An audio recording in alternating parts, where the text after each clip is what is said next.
Hey, Luke Guldan here. I'm with Chris Gordon on Hellblazer Biz.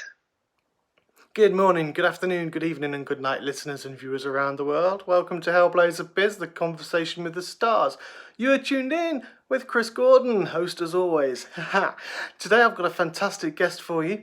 He's a star who's been on before, pretty much 2 years ago to the day as well, which is fantastic. Talking about his new film, which is The Creatress, which he stars in alongside Lindy Booth, who's the lead actress in the film, who I'm hoping to get on as a guest as well. So without further ado, I hope you're all having a great time. You have an even bigger one now, as I introduce the trailer for The Creatress, and also Mr. Luke Guldan. I'm Erin Bello. I've been in sentence construction for over a decade now. What about Erin Bello? Well, who gives a The first question you get when you publish is, what does it feel like to write a book? Postmodernism is so over. Come on, tricks are for kids. Can you write something truthful, for God's sakes? The second is, where does the story come from? How about this? It's a road trip story. Sibling rivalry drama.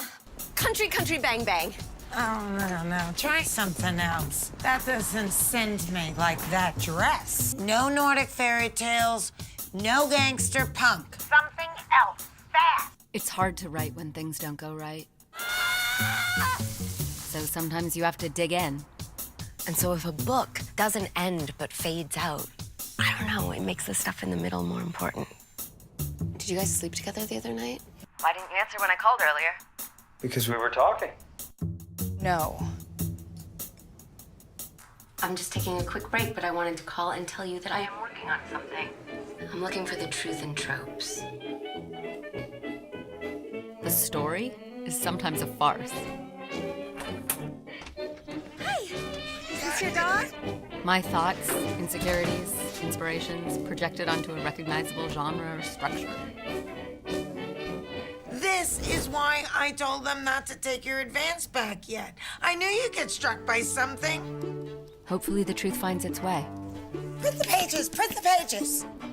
As Saul Bellow, no relation, once said, only art penetrates reality to rediscover the genuine. It's not real. Everyone's so busy constructing universes.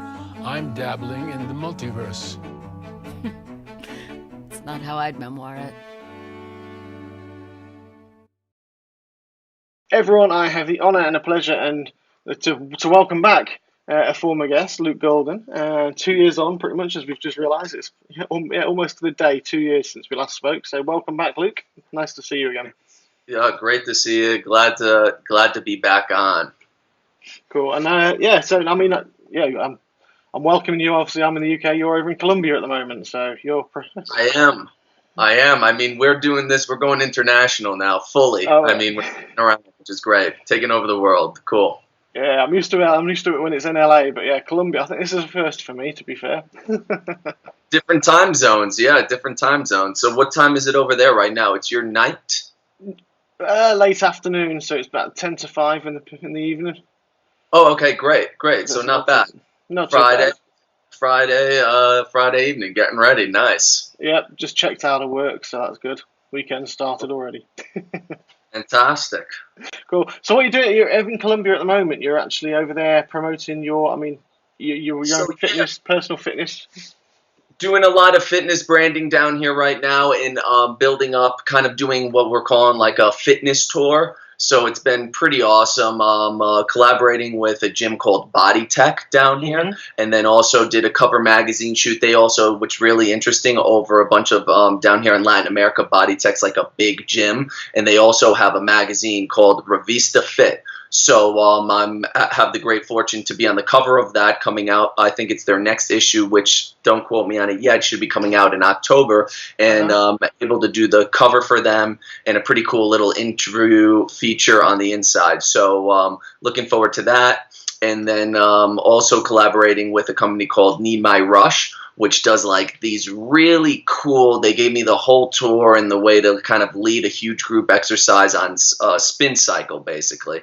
And it's just such like about emotion and energy, and with great music and like kind of dancing and stuff. So preparing for that. I did that yesterday and going to do a big event tonight as well. So it's been a pretty cool experience. And I'm collaborating with Lily Kligman, who is the producer on the Creatress. She has like a big fitness presence down here in Latin America. And when we were doing pre-production, we didn't really kind of know because, you're filming a movie and, you have to focus on that. So when we just had the premiere in Los Angeles, we reconnected and kind of were discussing a lot of things. So ended up coming to be. So we made it happen in Colombia, having a good time.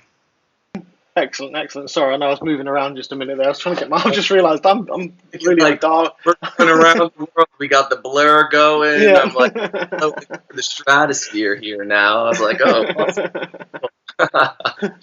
That sounds pretty cool. I mean, how does it feel? I mean, obviously you're an actor, so you're used to seeing yourself on screen and things like that. But I mean, you've been on the front covers of many magazines, like including Men's Health, GQ, and things like that. How does that feel when you walk past them at a newsstand and you see yourself on the front covers of stuff? It's pretty cool, the fact, and I hadn't been in a magazine as far as kind of doing like a fitness shoot or an editorial or a cover in a while. And what's cool about it now is that magazines, I feel like, are becoming slowly extinct, So I thought maybe it was going to be a thing of the past, at least for me. And, we're doing like podcasts and blogs and social media for as far as reaching people and, sharing things that you're working on. So pretty cool that that's still going because you can actually hold something or see it or pick it up and check it out. So I guess I'm old school in that sense. I still have an appreciation for things like that. So in that capacity, pretty cool and thankful for it. Okay, that's great. Oh, sorry, I'm getting a call here. Oh man, I guess I should. This is connected. Sorry, I didn't know my phone was. Oh, we're back. Let me see if I could put. It might still come through my computer, but I'm now on airplane mode. Sorry about that. That's no worries. I get that all the time on mine as well. I didn't realize it was gonna just like my whole screen shut down. So okay, cool. Cool, yeah. No, I mean that is great, and obviously, you're right. I think it's the written art form with all the internet and the media, and like you say, blogs and stuff like that. It's nice to see that it's still strong in there, which obviously, that could lead us right into the Creatress in a bit, which is when talk obviously about an author, but yeah, they're talking about it is nice to see that the written word is still out there and it's still a valid way to catch up on things. Not everyone has the ability to look at to go on the internet and read up there, but I think with convenience of everyday society now with phones and things, I still prefer myself to pick up a magazine or a book and just flip through the covers. There's a different feel to it. It's nice. It's kind of a rarity, right? Written word is still going strong, thank God. But also it's exciting with a lot of different mediums. But phones and the iPads, internet, all that is great. Just so, like you said, convenience and expediency, right? So we can get it quick when we need it, I suppose. But flipping through a book and a magazine is nice as well. Oh yeah, definitely. And obviously can't knock technology because I say I'm in the UK, you're in Colombia. And if we didn't have this kind of technology, I would never be able to even afford to get to the States to come and, which I would have had to do and do it in person as a kind of interviewer. So, well, you never know. Hopefully soon. We're taking it. We're one other step. Maybe you could take this to Operation Global. Why not? And just set up even if we were in person, set up a little camera right here, a phone. I mean, we've got laptops, phones, cameras everywhere these days. So, and we have this nice blur now, so we could kind of do it anywhere, which is kind of cool. So you never know, you might be traveling around, right? Oh, I wish one day. I've got my TV show pitch written. I know exactly what I want to do. My idea. Okay, well there you go. There it is. Nice, making it happen. Excellent, cool. And as well as the magazine work and your fitness stuff, I mean, last time we talked, it was about Addicted, which that, to be fair, has took off as a great film as well, and it received great critical acclaim. It was like that was such a great project to be a part of, and now it was 2 years ago that we did the interview. I guess since 2 years since distribution, but nearly 5 since pre-production. Yeah, so true. time goes by, as they say, right? It does, and I mean, you've had, Film remains, right? So time goes and the film remains, so we can have that, right? Celluloid is Is that forever. wonderful? Oh yeah, that's the thing about especially independent films as well. Because I've said this on previous interviews, so I won't labour the point. But it can take so long from the time you've actually filmed it to the time it can come through, because there's just various challenges that go through.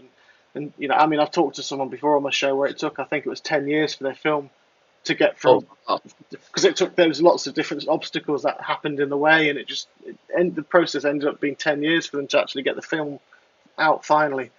Sometimes not even independent films. Sometimes just even movies. Yeah, true, even blockbuster movies, generally. A studio, or like maybe I guess it is independent, but at least like studio financed or something like that. However it is, but I've heard some stories. For sure. Yeah, I mean, you've kept yourself really busy since then as well. I see, being in a few TV shows and the series regulars. The Good Place is one I want to talk about. I've not seen it myself, but obviously I know the cast of there.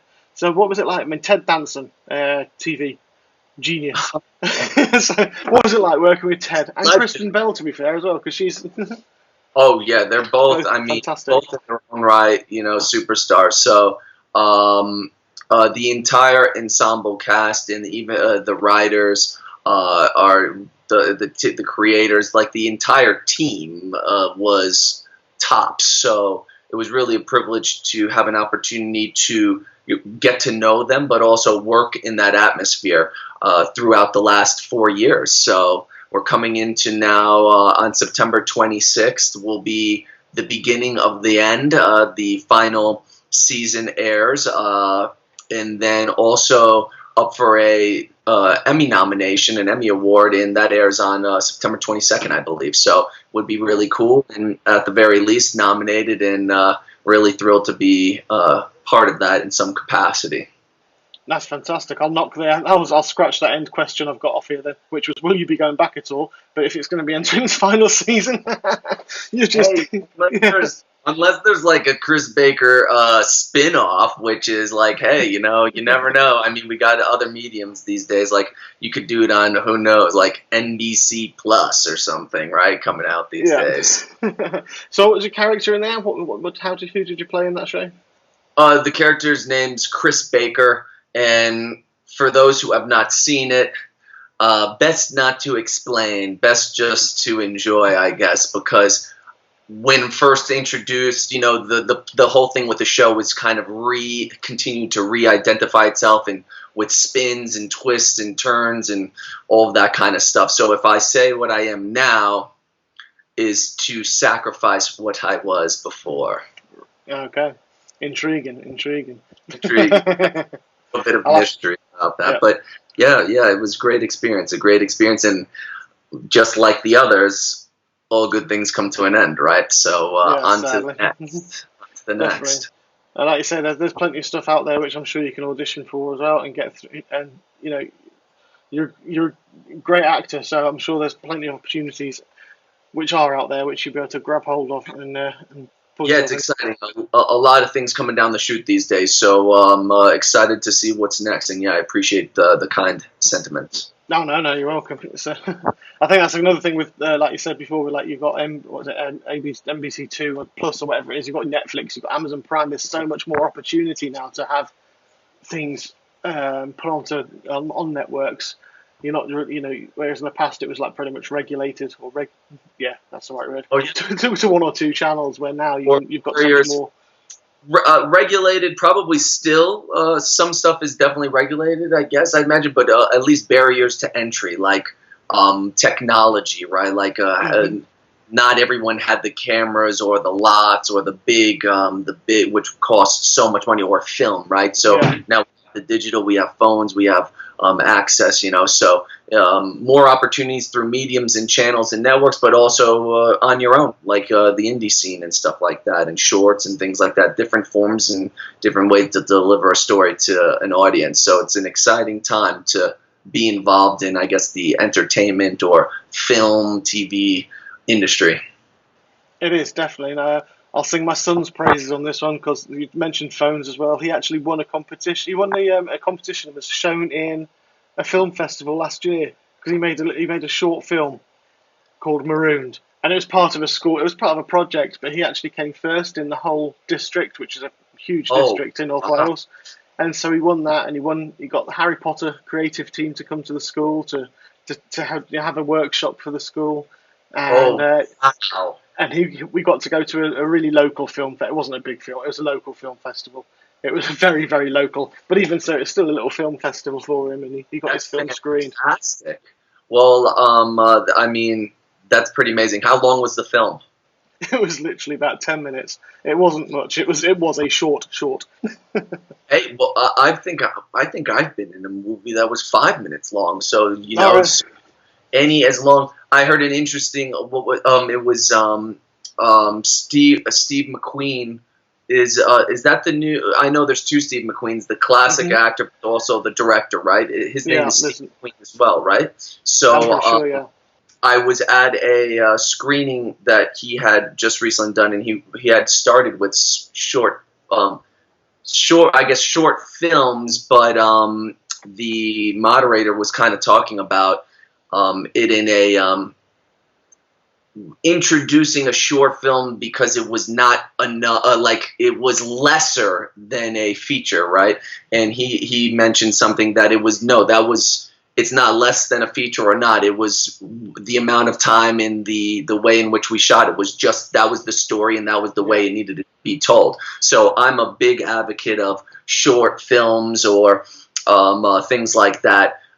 Just because that's the way it was meant to be told, you know, it wasn't a lesser feature or anything like that, you know. Yeah, so, no. I mean, I've got a few filmmaker friends who've made some short films. One was a World War II one, and then was another one really powerful called Human.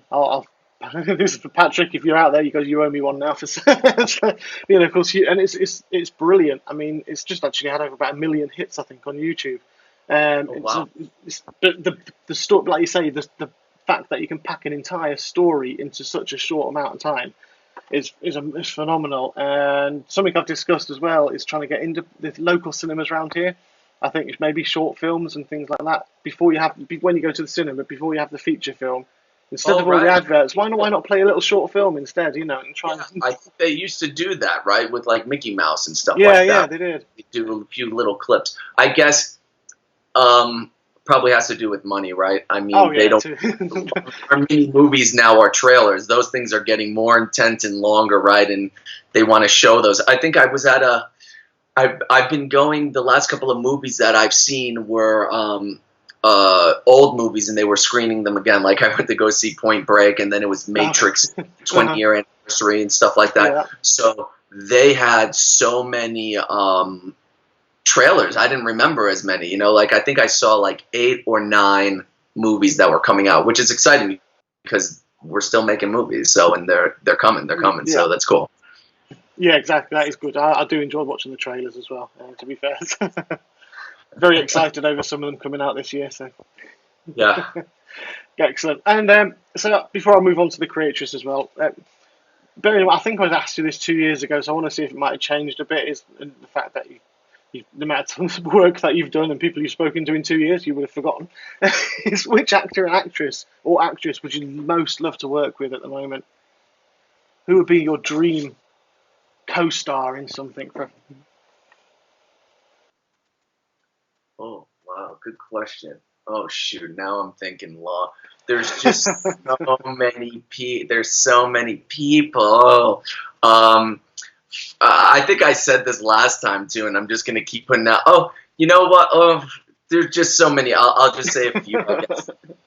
You know who I was just. You know, I'm gonna say Patricia Arquette. Okay. I had all of these other ideas, and then I just really was blown away by her in general. She's had an amazing career in like her earlier work and recent, but mainly from Escape of Denmark, I believe it's called, and it's Showtime. Ben Stiller directed it. Benicio del Toro is in it as well, and she is just. She won, I believe, a Golden Globe for it already. Yeah. I think she's won a ton of things, and she's nominated also for an Emmy. And I think she's just transformed completely. Like, and someone who's gonna do that is like so serious about the craft and like so probably just amazing to just be around or to work across or anything near that would be exciting. So Patricia Arquette. Cool, excellent, fair enough. Yeah, she is a fantastic actress. She really is. Yep. So versatile.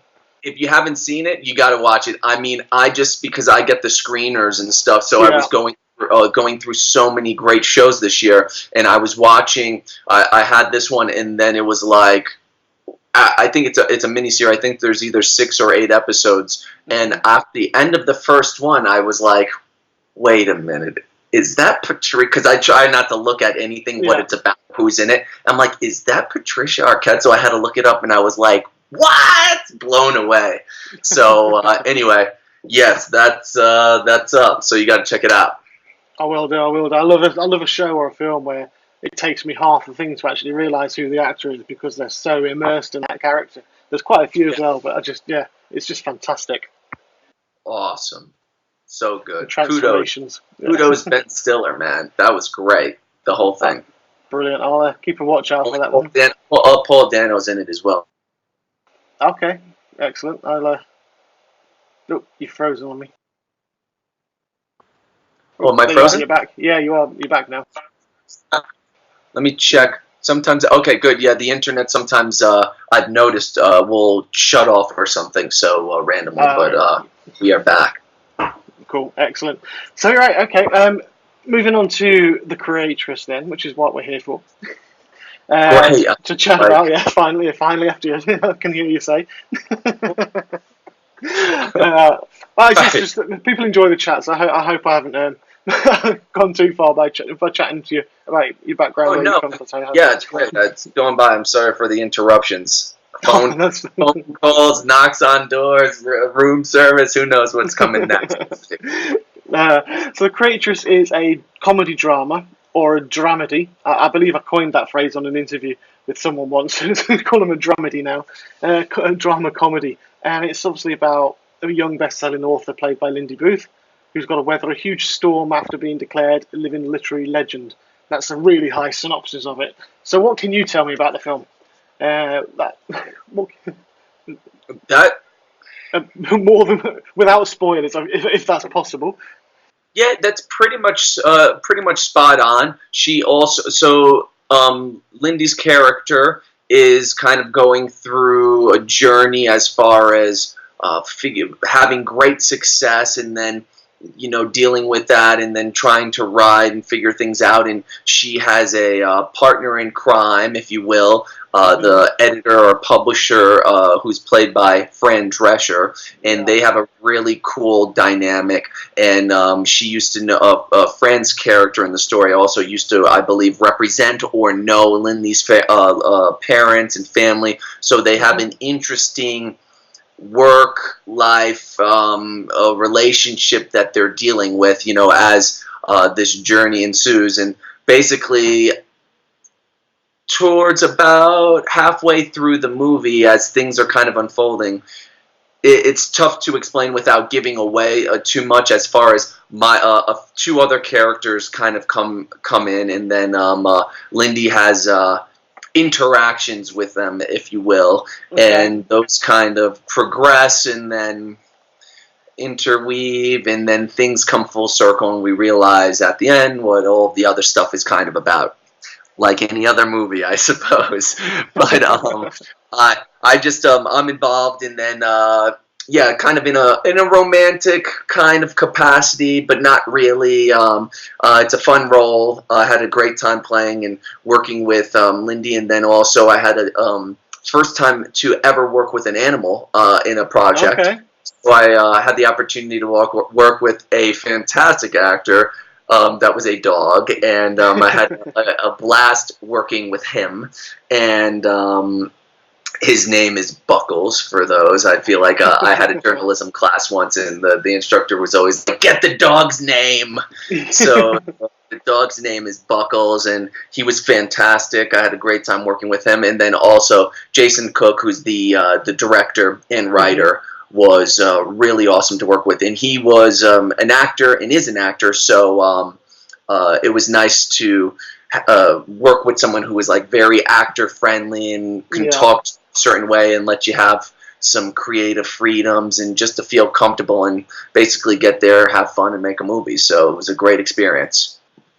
Fantastic. Yeah, and like you say, I think, yeah, I don't want to, we can't give spoilers out either, because you play Seth, that's right, isn't it? Your character's name is Seth. Yes, my character's name is Seth, and also it was cast by Paul Ruddy, and who's a great casting director and a friend, and so pretty much everybody involved was just really cool, and that's Lost you again. Yeah. Report. Excellent. And I mean, I did see you in the trailer as well. I did in a restaurant scene. You were pushing someone or punching someone. Oh, great. Yeah, I guess. Yeah, that was a quick kind of bit. We actually, on the day of that, man, it was great. We had a huge fight, a huge bar brawl. People getting dragged across the bar, bottles breaking over heads. I mean, people thrown over tables, tossed on a thing, like a huge thing. But in the final cut of the movie, it's very quick. So a lot of that stuff kind of got cut. But it was cool that a little bit of it made the trailer. The fight is, still in the movie, but it was really such an epic fight. And it's so interesting how things happen, with the film. It's it takes a long time to make, and then it's like 3 seconds. 3 seconds. Yeah. I also had a really epic bar fight scene again in the third season of The Good Place, and that was epic. I think it took about a week to shoot, and then it was literally like 30 seconds. You know what I mean? it's just so amazing. It's just like so much work and then fast, right, when you see it. Oh, yeah. I did one 2 years ago in a local one, an independent film here, which I think has just been released now. And I was there for about 12 hours, so I know exactly what you mean, because I had a speaking part. I was an office manager.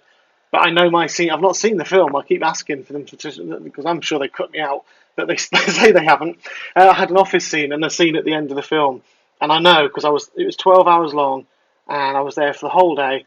And I know my last scene, I was on the ground with my hands tied behind my back on concrete ground for like 3 hours, while they took different angles and did all this kind of different. And I know damn well that scene is literally about the same. It's like 5 seconds long.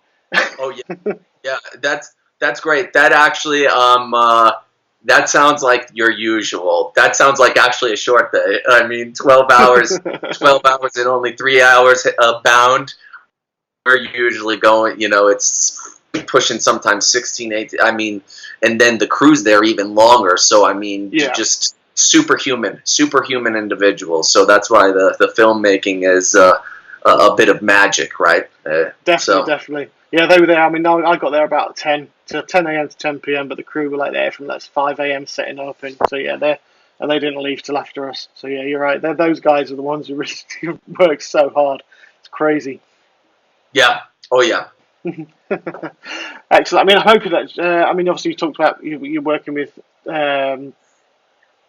Fran, Lindy, people like that as well. And I'm hoping, I'm in talks with Lily at the moment to get Lindy, Francis, Corby, Kaylee Ewell, and Tiana on the show as well to talk about the Creatress, which would be fantastic if that happened. Oh, great! Yeah, that'd be awesome. It was fun. We were in I believe we were in the fight scene. Right? Are you talking about Francis? Did you say Francis? Yeah, Francis. Yeah. Yeah, he great actor. I loved seeing his work. I hadn't seen the film until the premiere, so It was exciting. I think everybody else had seen it, and Fran had seen it, and she had really kind and gracious words to share. So it was really awesome hearing that, and then seeing Francis's work was great too. I think everybody did a really fantastic job. So we crossed paths only in the bar quickly, and we had the fight scene, so that was fun. Excellent. I mean, with such a great cast as well, and a fun cast, did anything funny happen on set? I mean, this is probably a random thing, whether you might not be able to tell me for legal reasons. Funny on Any set. pranks or anyone playing anything like that? Just out of interest? No, nothing like, I would imagine. I've heard stories like that. I think that's kind of like when you're around for a very long time. I was in and out. I think I only worked 2, maybe 3 days on this film, and Oh, right, my okay, so days. yeah. My days. It also kind of depends when you're coming in. So Mhm. I was in right at the top. So I was. I think the first 2. I think I did the first 2 days. I skipped a day, and then maybe I had another day or something like that. But it was the beginning, so everyone's kind of focused, wanting to make sure we meet the day, to set the pace for the rest of the shoot. So it was pretty much all business, but the process of the film and the acting is the fun, I suppose. So True. it was right from the beginning, which I like. You're really getting it going, and then working alongside everyone was. Oh, I lost you again. Oh, I just was saying. Lost you. Oh, are we back? Yeah, we are now. Back. Oh, cool. Yep. So I was just saying it was. Doing the acting was the play. You know what I mean? We got to have the fun, and I think I was just playing pranks between action and cut the whole time. So that was pretty much it. That's usually I'm playing pranks because then people are hoping, is he going to say these lines correctly? Or whatever. So that's the prank. That's when I have the fun, I guess. So when you should. Cool, fantastic. And what's been the best thing you've learned or you've taken away from filming The Creatress and work with different people? Because obviously, I believe that you every day you learn something new. So with a new project like that, what was something that you've taken away from that experience? Because when you film something and then when you see it, like you had mentioned earlier, there's usually quite a bit of time in between and a lot of journey in between an experience. So things become hazy, but sometimes that's why I've heard things to journal while you're on a set, whether it is like you speaking with people, things that happen, not just preparation and stuff, but things that happen because so much does happen and you forget it. So things that come to recollection were when seeing the final production versus thoughts while filming is kind of just continuing to trust, trust the process, trust yourself, and trust the other professionals. When you're working with really good people, you're going to get good stuff, and just trust, keep building on the trust, and stay loose. Just be loose, and let things happen, and trust that things are going to happen. So I'd say the biggest thing is just trust comes to mind on this project, and then taking that with me since. Okay, fantastic. Nice answer. Thanks, Luke. Cool. And where and when can we see it? I think it's on Amazon Prime, isn't it? It's on all major platforms right now. Streaming. We had the premiere of the beginning of this summer in Los Angeles, which was awesome. Has won a couple of big awards. Won Best Film at or Best Comedy at Madrid Film Festival. Fantastic. Won Best Poster, I believe, at in France Nice Festival as well. I think Lindley won a Best Actress or Best Lead Actor award as well. So getting a lot of attention through the film circuits, and then we just, I believe, recently have gotten distribution in all platforms. So it's iTunes, Amazon Prime, what was the other one? YouTube, and I guess it's YouTube Red, whatever the ones that you can check out movies on. So pretty much full board, and we're waiting to hear about a deal with Netflix as well coming up in the fall. So that's exciting as well. Fantastic. That's fantastic to be spread across so much streaming platforms as well and get that visibility. I mean, you can watch it anywhere. Whichever one pops up first, right? You just check. It's actually on my watch list for this weekend because I've not had time during the week due to work. But yeah, it's on my watch list. So me and my wife will sit down and watch that one. Great. Yeah, I hope you enjoy it. Oh yeah, so me too. I'm sure I will. And last question before I stop recording. This is a signature question. I can't remember if I asked you last time. I had a guest on my show who was from Star Wars. He's worked with Jim Henson for 30 years. And someone sent a question for me to ask him. And then it turned into a rollerball that I've pretty much asked nearly every single guest then, because I thought it's a great question to gain someone's character. So it's an off the ball question, so I apologise in advance because it's stupid.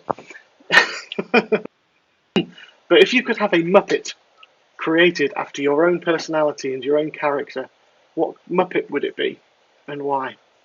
Oh, for some reason, a combination of Batman and Oscar comes to mind, like a combination, like a Bizarro. You know how they have like Bizarro Superman? Yeah. So like Oscar the Grinch in the garbage can combined with Batman. Oscar Man, yeah, or Grouch Man, yeah. So, like, just, he's like unassuming, everyone doesn't know what's going on, and then, bam, he's just coming out fighting crime. I kind of like that. That's actually really nice. I've not had that one before, or anything like that, so that's pretty good. I imagine not. Yeah. Excellent. Before I stop Luke, is there anything you'd like to say to people who are watching and viewing this? Yeah, just because I'm doing this, I'm leading this big fitness kind of event tonight, and the person who created this system, like, we need one of the big things is he's calling it a concept, but I guess if you've taken a kind of like a warm-up acting class or a yoga or Pilates, I think is popular with them. They call it kind of a mantra. So I've just been thinking about, what is, as I go into this, to lead this big thing, what am I going to make as mine? So I'm thinking, and I've been just marinating on the present, being present, and being great. Go for your greatness, like, don't be, don't be scared of the great, and it's tough because you got to let go of the good to be great. But each person, I think, in that I've been meeting so many people recently has so much greatness in them to go for it, let go of the good, and just be great. And that's what I'll say. Be great and trust the great.